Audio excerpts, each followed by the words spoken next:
सीख बेबसी बेचारी की नहीं, आत्मविश्वास और आत्मनिर्भर की। मम्मी, क्या शादी के बाद हर लड़की की तरह मेरे लिए भी मायका पराया हो जाएगा? रुआसी होती सुनिधि बोली। बेटा, नए जीवन का स्वागत खुले दिल और दिमाग से करना। मुझे भरोसा है कि तुम अपनी समझदारी विवेक से सब अच्छे से संभाल लोगी। पर कुछ भी हो, ये मत भूलना कि हम हमेशा की तरह तुम्हारे साथ हैं। ये घर हमेशा तुम्हारा वैसा ही रहेगा जैसे पहले था। ये उम्र का तकाजा ही तो था कि कल तक अपनी माँ की पुरानी सीख पर चलने वाली ममता जी अपनी बेटी को नई सीख दे रही थी। एक दिन बाद ममता जी की बेटी सुनिधि की विदाई थी। सुनिधि ममता जी की गोद में सिर टिकाए बैठी थी। न जाने ऐसा दिन फिर कब आए जब माँ बेटी एक दूसरे के साथ ऐसे बैठी हों। दोनों की आंखें नम थीं। ममता जी उसके सिर को सहला रही थीं। ये दिन इतनी जल्दी आ जाएगा, कहाँ जान पाई थी वो।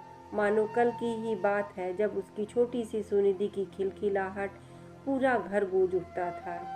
उसकी पायल की झमझम मधुर संगीत का आभास करती थी। सुनिधि मल्टीनेशनल कंपनी में काम करती थी और अपने साथ काम करने वाले अंश से उसका प्रेम विवाह था। फिर भी ममता जी का दिल घबरा रहा था। ममता जी को अपनी माँ की सीख याद आ गई जो उन्होंने उसे विदाई के समय दी थी। मायके से डोली निकले, ससुराल से अर्थी, तभी तुम्हारा जीवन सार्थक होगा। ममता जी ने अपनी माँ की सीख को गांठ बांध लिया। तभी तो अपने पति के दिए जख्म दुख दर्द की पूरी जिंदगी चुपचाप सहती रही। लेकिन अपनी माँ की जगह पर वो खड़ी थी और उनकी जगह उनकी बेटी। आज अपनी बेटी को सीख देने की बारी थी। हर माँ की तरह ममता जी ने सुनिधि को सीख दी, लेकिन उस सीख से बेबसी लाचारी बेचारगी नहीं, आत्मविश्वास आत्मनिर्भर आत्मसम्मान था।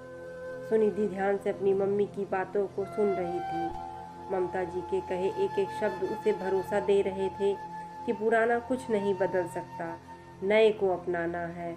दोस्तों, ऐसी सीख बदलनी ही चाहिए जो बेटियों को दुख के सिवाय कुछ ना दे सके, उनके सपने ख्वाहिशों को भूलने पर विवश कर दे। हर माता पिता को अपनी बेटियों को विश्वास दिलाना चाहिए कि चाहे जैसी परिस्थिति हो, वो हमेशा उनके साथ है। दोस्तों, कहानी कैसी लगी कमेंट करके अपनी राय जरूर शेयर करें। धन्यवाद।